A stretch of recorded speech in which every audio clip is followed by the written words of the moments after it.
Assalamualaikum warahmatullahi wabarakatuh. Sampurasun Baraya Kakak Sadaya. Ketemu lagi di OKB, obrolan Kakak Boy dengan berbagai narasumber yang datang dari berbagai kalangan dan berbagai latar belakang.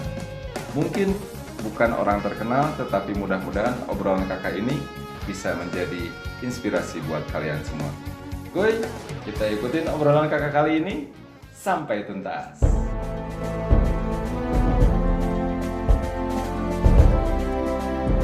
Itu tidak bahasa otoriter lah, tidak bahasa yang memang sangat menyinggung. Karena apa? Kalau menyinggung mah dihadapkan dilaksanakan itu kangen mah ngabalelan ke kantor mungkin ningali atasan anu jubras jebris, ningali atasan itu bakal tercipta solusi tidak. Ini justru ini yang malah bahaya. Nanti si anu bijaksana, oh kamu kenapa Pak? Saya di rumah begini. Ya udah kamu pulang aja dulu. Tapi dipotongnya sehari. Karena gini, si A misalnya, karena itu atasan saya. Tapi bertanggung jawablah kalian terhadap satu pekerjaan. Jadi bukan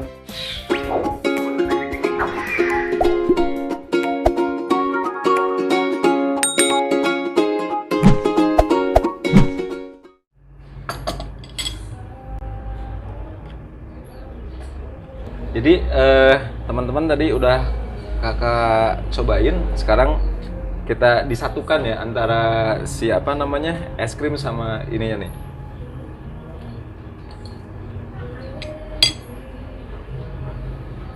Yang menarik Kang Ade, antara anget sama dingin ngehiji. panas dingin ya. Panas dingin ngehiji. Tapi komposisi segala macam pas lah. Jadi kalau misalkan tadi dibilang ini paling happening di sini, ya wajar.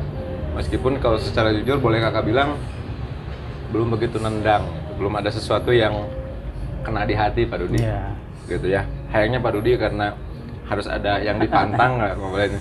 Tapi ini studi kasus ya, boleh ya? Yes. Pak Dudi, Kang Ade, tolong bebaskan sisi subjektivitasnya, bebaskan rasa ewuh pakai wuhnya. Saya mau sedikit studi kasus dengan apa yang barusan disampaikan oleh waiter yang barusan. Ketika dia mendeliver makanan ini, apakah itu sudah sesuai dengan standar? Dan ketika tadi kakak tanya, apakah ini kopi Garut? Dari sisi produk knowledge dan sebagainya. Mau siapa dulu? Mau Pak Ade dulu? Mau Pak Haji Rudi dulu? Insya Allah apa yang dilakukan ukuran standar ya seperti begitu. Tapi kalau menurut hemat saya ada hal yang perlu ditambahkan.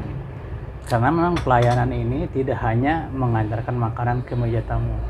Tapi bagaimana caranya bahwa si tamu itu menjadi bahagia dan kemudian bisa mengenang bahwa betapa bagusnya pelayanan di tempat ini. Itu yang harus dilakukan karena memang kita akan harus bisa diingat oleh mereka dan mereka tidak akan pergi ke tempat lain selain tempat ini. Jadi ngebangun loyalitas ya. Betul. Ngebangun loyalitas. Seperti yang Kang Ade bilang kemarin, El Biru bikin bahagia. Dari Kang Ade reviewnya kumaha Kang Ade? Ya tidak jauh beda dengan apa yang disampaikan Pak Dudi ya, bahwa seorang pelayan itu memang telah melakukan atau menunaikan tugas dan kewajibannya sesuai SOP, berkomunikasi, memberikan satu pelayanan. Cuman betul memang ada hal yang memang lebih harus digali lagi, karena memang kalau menurut saya marketing itu tidak hanya di marketing tok ya. Jadi aspek aspek seorang pelayan juga bisa jadi seorang marketing. Karena di sana lah mungkin justru yang paling ini direct to the guest itu, jadi langsung. Contoh misalkannya tadi ketika nyampein selamat siang Pak, ini makanan sudah datang. Nah itu ya SOP lah, saya gitu Kakak kan. Boy. Silakan dicoba. Kalau ada hal yang kurang berkenan, tolong sampaikan kepada kami. Nah, itu mungkin seperti itu bisa ya? Bisa, itu justru. Apalagi ada inilah mungkin menu favorit kita dan salah satunya mungkin dari bahannya juga di. Tapi kadang-kadang memang betul Pak Haji Rudi itu tuh harus datang dari hati. Soalnya kakak juga tidak jarang ketika di restoran-restoran si waiternya itu seperti itu. Tetapi textbook gitu disampaikan ada siga menang ingat-ingat. Mengapalkan. Apalagi gini, kalau menurut saya si para penikmat atau pengguna jasa kita ini lebih respect sekarang ini. Lebih respect apa? Dari gestur wajah kita aja mereka udah bisa membaca. Bagaimana cara pelayanan yang tulus, bagaimana cara pelayanan yang hanya sesuai standar ngakalkeun FO, gitunya. ya itu kekaitannya nanti dengan tadi yang seperti Pak Dudi sampaikan bahwa ketika disuruh berbeda dengan inisiatif sendiri Hati, gitu. iya. Dengan hati kan, kalau inisiatif sendiri kan mencoba untuk melakukan hal yang lebih gitu kan, walaupun tidak berlebihan ya gitu Ini kan. ini tadi karena sudah disinggung mengenai SOP, mengenai product knowledge. Kalau kejadian kasus seperti barusan gitu ya, atau bukan barusan lah, kejadian yang lain, SOP sudah ditetapkan, itu saya mau nanya ke Pak Haji Rudi, yang menentukan SOP itu yang idealnya apakah murni 100% ditentukan oleh owner, atau si owner nih boleh minta masukan kepada karyawan yang lain, sehingga ketika SOP datang betul-betul dijiwai juga oleh semua. Betul. Atau gimana? Sebetulnya bahwa berbicara masalah pelayanan makanan minuman itu sudah sangat dari jauh-jauh hari sebelumnya, bahkan ratusan tahun pelayanan ini, dan mereka terus berinovasi bagaimana caranya pelayanan bisa diterima oleh tamu. Jadi memang kalau dilihat apa dari standarnya SOP harus dilakukan itu karena memang sudah berdasarkan pengalaman. Sudah ada dogmanya gitu ya. Betul gitu. Jadi kalau mereka mengatakan bahwa sesuai dengan SOP itu buat atasannya itu gampang menilainya gitu. Jadi ketika ada kesalahan-kesalahan itu ya si atasannya ini yang meng-create bagaimana caranya membuat rencana pelatihan sehingga mereka dilatih lagi sehingga dia sesuai dengan apa yang diharapkan oleh SOP itu sendiri. Dan sekali lagi saya katakan bahwa SOP ini itu sangat menentukan baik benarnya maintain atau tidaknya pelayanan yang akan diberikan pada tamu. Jadi kalau justru SOP ini adalah fondasi berarti. Betul, insya Allah. Lamun fondasinya tidak jelas, absurd, Betul. atau ambigu, hese dinilainya. hese nganilaina. Betul. Iya. Mohon maaf kalau saya barusan ke yang barusan juga lagi ya. Katakanlah kalau buat dari sisi pandangan kakak, Ya. belum tentu yang si waiternya barusan Betul. salah ketika ditanya apakah ini kopi Garut. Rada agak-agak gitu ya. Iya. Bisa jadi karena memang tidak dikasih tahu Betul. ke betul. manajemennya gitu. Apakah seperti itu Kang Ade? Menurut saya gini. Yang di El Biru terapkan kumaha? Gini, sesuai dengan apa dulu bimbingan beliau juga, ini tidak lepas karena memang saya berapa tahun dibimbing sama beliau. Gini, satu konsep itu memang tidak hanya di persiapan, penerapan, dan operasional, tapi tentunya ada yang paling penting yaitu pengawasan. Ketika kita punya konsep, ini saya kebetulan mungkin sekarang El Biru ini ditakdirkan untuk sama-sama membangun lah. Tapi bagaimana ide atau pikiran atau ingin yang saya tuangkan di dalam dimengerti dan dilaksanakan oleh semua, itu tidak hanya perlu konsep, tidak perlu perintah, tidak perlu anjuran, tapi perlu juga pengawasan. Pengawasan yang secara langsung adanya treatment. Kalau misalnya treatment seperti misalnya tadi lah, kalau ingin lebih menggali lebih, misalnya waiter itu tidak hanya memberikan satu standar yang SOP, hanya menjalankan satu buah SOP, tapi lebih lagi memberikan kesan yang memang maksimal, tentu harus ada treatment. Contoh lah dulu kalau kita mau lagi bareng-bareng, adanya briefing morning itu sangat penting ketika rutin, karena di sanalah komunikasi kita dengan karyawan untuk menerapkan apa yang mungkin kita inginkan. Kita tuh harus selalu berkomunikasi dengan, contohnya kuncinya kan komunikasi untuk bisa menerjemahkan apa yang menjadi keinginan kita sebagai konseptor, atau itu akan sangat efektif ketika misalnya kita ingin mengeluarkan satu anjuran harus seperti ini, harus diawasi kita dong. Pengawasannya yang harus berjalan. Apabila ada hal yang mungkin kurang, ada hal yang di sanalah treatment dilakukan. Itu yang harus selalu continue. Kalau tidak seperti itu, kenapa ketika ada treatment ini, mana yang lebih didahulukan ku Kang Ade, ketegasannya atau kekeluargaannya? Kan ada tahapannya juga. Jadi tahapan seperti misalnya ketika kemampuan orang itu kan berbeda-beda.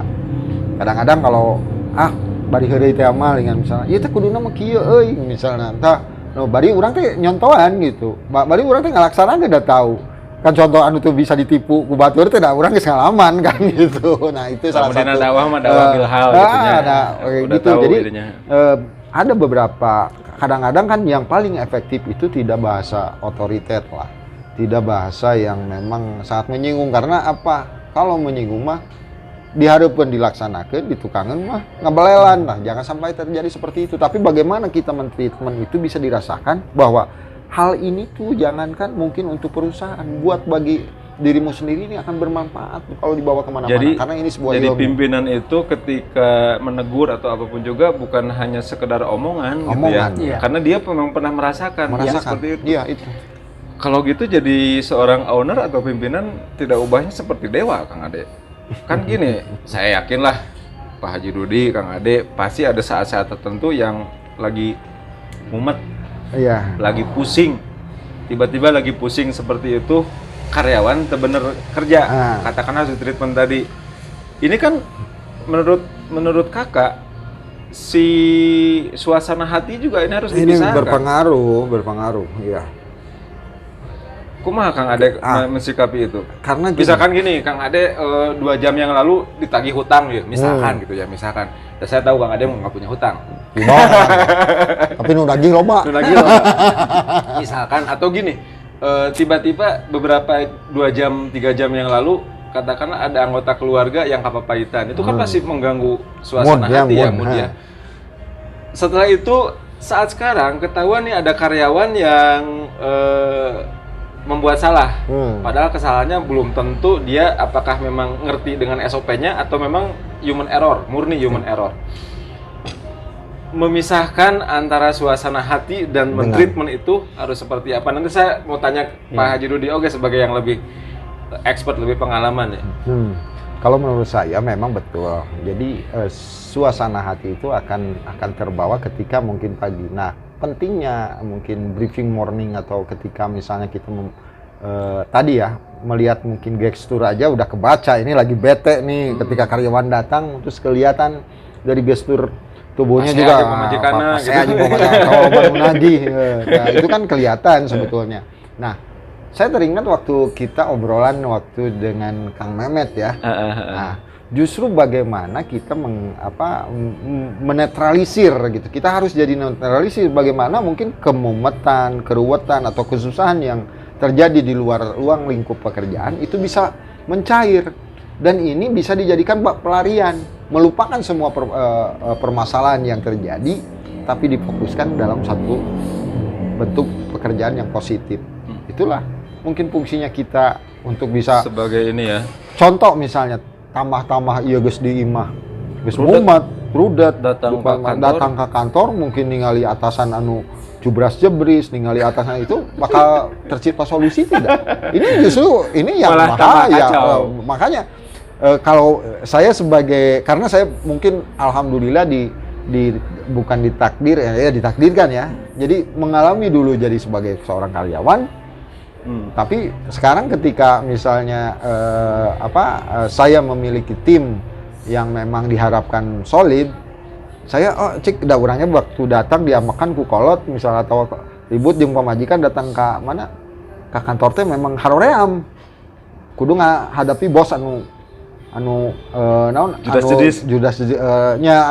ribet oge gitu. Kan dari gestur oke kelihatan. Nah, harus bisa membaca itu juga. Malah bisa-bisa pas saya iya, jadi kita juga harus bisa membaca. Tapi da urangnya waktu baheula datang ke kantor ketika suasana hati itu ditinggali heula dan itu kelihatan. Karena apa? Kecuali kalau mungkin saya tidak ada di tempat itu lain lagi ini. Tapi ketika pas datang pagi-pagi ke tempat kerja istilahnya. Pas datang dari gesturnya juga kan kelihatan. Justru harus dinetralisir. Treatmentnya itu kan salah satu treatment psikologi lah mungkinnya. Bukan treatmentnya gini, bukan gitu ya. Karena apa? Tidak selalu diukur dengan materi tadi ya. Dari Pak Haji Rudi tadi kasusnya seperti tadi Kak Boy ketahui bahwa di pekerjaan pelayanan ini itu sebetulnya ada anjuran janganlah membawa persoalan di rumah dibawa ke tempat pekerjaan. Jadi di tempat pekerjaan mah kita kerja Happy aja aja. gitu. Apalagi Dan happy melayani. aja, nggak boleh membawa kesedihan, bola keruwetan dan sebagainya. Kalaupun memang sangat berat, itu lebih baik sebagai atasan perkenan-kenan dia untuk istirahat dulu. Istirahat dulu. Karena ya, Ya. itu direct to Jadi, the gas.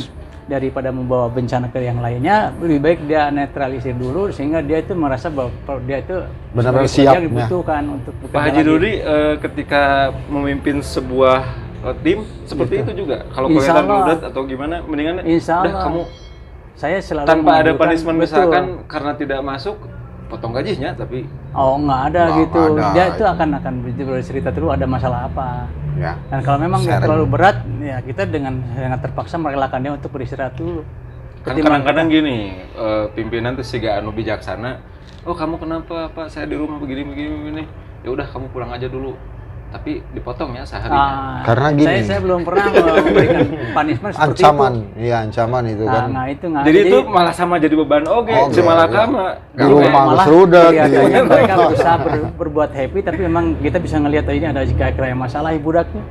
Seperti hanya gitu lah kita Kalau campurin dan apalagi- pertanyakan gitu. Ya kita juga mengadop dari Apalagi- institusi yang lebih gede lah. Karena di sana ada pembinaan nantinya. Kalau setidaknya mungkin ketika ada seorang karyawan atau tim yang memang lagi ruwet atau lagi bermasalah lah, itu berkontribusi misalnya terhadap bagaimana dia cara bekerja, itu kan bermasalah misalnya. Itu ada kalau di kita mah ada HRD lah, bisa Betul. dikomunikasikan dulu Dikomunikasikan. bagaimana, kan pasti ada Dan akarnya. HRD biasanya ada orang-orang psikolog ya. Yang Kalau di sekolah konseling mah gitu. baheula aya BP, guru BP. BP gininya. Gitu. Pak Dudi, Kang Ade, koreksi saya kalau misalkan ada yang kurang tepat dari apa yang kakak sampaikan. Artinya menjadi seorang karyawan atau seorang pimpinan itu harus bisa berpikir dan memposisikan dirinya di kedua sisi itu. Betul. Sebagai seorang pimpinan, dia harus bisa berpikir bagaimana kalau dia sebagai karyawan ketika di kasus tertentu. Iya. Tetapi sebagai karyawan pun mungkin harus punya jiwa pemilik. Ya. Bener nggak? Iya. Artinya ketika karyawan Sense of belonging, sense of belongingnya ada, tetapi ketika menjadi seorang pimpinan, dia harus bisa memposisikan sebagai karyawan juga tahu artinya permasalahan teknis seperti apa. Kalau tadi secara waktu off air saya ngobrol sama Pak Rudi, artinya ketika katakanlah punishment disampaikan itu bukan karena like and dislike, Betul. tapi karena kesepakatan loh, ini loh, Komitmen gitu. komitmen ya. Dan komitmen itu dibangun dari kayak tadi morning briefing, Betul. komunikasi yang intens. Intens. Ya. Ini menarik. Kakak tidak akan menyimpulkan, tapi sebetulnya Ya. banyak yang bisa diambil. Karena ada kalanya bagaimana kita yang sulit itu membangun bahwa bekerja itu tidak hanya untuk dilihat atasan. Itu yang sulit sebetulnya. Gini. Kan gini, Kang Ade, bekerja bukan hanya untuk dilihat atasan, kan yang menilai kita atasan. Kita naik gaji, kita naik pangkat, kumaha atasan. Dalam artian mungkin tatanannya seperti ini. Ketika tadi dilakukan tidak hanya mungkin ya disuruh tadi kan, atau mungkin inisiatif atau kreativitasnya tinggi, kita kan tidak akan melihat, atasan juga akan melihat. Jadi di satu sisi kita kan kalau hanya melihat mungkin hanya secara SOP struktural mungkin saya hanya takut ke si A misalnya, karena itu atasan saya. Tapi bertanggung jawablah kalian terhadap satu pekerjaan. Jadi bukan dia melakukan pekerjaan ini tidak tulus kalau hanya mungkin kan kalau apalagi dikaitkan dengan mungkin ada kaidah-kaidah religi ya di sini bahwa kita nyambung ya. Kita jadi nyambung, ada karena itu apa yang yang kita lakukan itu harus ada unsur ibadah. Kamu kurang di ikhlas teh ya meureun kan. Cek Pak Ustad ge kan mun ikhlas mah panjang lah urusannya gitu kan. Tapi ketika misalnya kita melakukan sesuatu yang tulus, terus berdasarkan yang jiwa yang menjiwai apa yang kita lakukan, apa yang menjadi tujuan kita, termasuk mungkin penilaian atasan, itu hal yang atasan juga cuman punya mata dan CCTV, meureun cik ningali dina CCTV kan aya mah. Oh bener Artinya sih. begini ya, Kang Ade, sesuatu yang tadi juga dari awal sama Pak Haji Rudi sampaikan, dari hati, deliver dari Betul. hati. Dan itu dibangun harus dengan kesadaran bahwa apa yang kita lakukan, gerak langkah kita ini adalah semata-mata untuk ibadah. Itu. Ya, Dan jangan pernah kita mengharap penilaian dari penilaian orang. dari orang. Ya. Karena kalau mengharap penilaian dari orang sendiri hati. Iya, ini sangat kerasa waktu pengalaman saya. Kan mereka tidak tahu, atasan pun tidak tahu saya pulang jam berapa. Jarang kan? Karena saya tidak pernah Tidak pakai termasuk fingerprint itu. ada memang Ada. tapi kadang-kadang saya fingerprint tidak ada. Cuman kadang-kadang tamu kan kalau yang namanya tamu itu datang misalnya jam 10, orang teh sekarang beres jam setengah 11 melayani tamu. Tapi karena mungkin saya suka dan saya ikhlas, ya insya Allah hasilnya walaupun mungkin tidak langsung diapresiasi oleh atasan, tapi hanya buat pengalaman. Ini pengalaman yang sangat berarti buat saya ketika nanti saya punya membangun satu bentuk usaha sendiri. Inilah satu memang perjuangan itu, insya Allah perjuangan baik itu pasti ada hasilnya. Itu. Kang Ade, Pak Haji Rudi, obrolan kita sudah panjang, harus kita akhiri karena durasi juga harus kita dibatasi oleh durasi. Kalau Kang Ade, Pak Dudi setuju, ada 2 poin yang mungkin bukan kesimpulan lah, inti dari obrolan kita sekarang. 1, ketika kita mengerjakan apapun itu, profesi apapun itu, datanglah dari hati, dan datang dari hati itu bisa dibangun dengan keikhlasan dan niat bahwa kita adalah melakukan itu untuk ibadah dan semata-mata hanya untuk mengharapkan penilaian dari Allah Subhanahu wa Ta'ala. Yang kedua, ketika menjadi seorang pemimpin atau bukan jadi seorang pemimpin, janganlah kita, ini saya mengutip kata-kata Sayyidina Ali, janganlah kita memberikan janji ketika hati kita senang, dan janganlah kita marah ketika hati kita sedang susah. Karena itu pasti bakal tidak objektif. Seperti itu mungkin ya? Ya, Sama. kurang lebih itulah. Kurang lebih. Oke, sahabat El Biru dan Baraya Kakak Boy, sampai dulu di sini. Silahkan disimpulkan sendiri dari obrolan kita tadi. Mudah-mudahan menginspirasi Anda semua. It is good to be important, but more important to be a good person. Memang baik jadi orang penting, tetapi lebih penting jadi orang baik. Wassalamualaikum warahmatullahi wabarakatuh.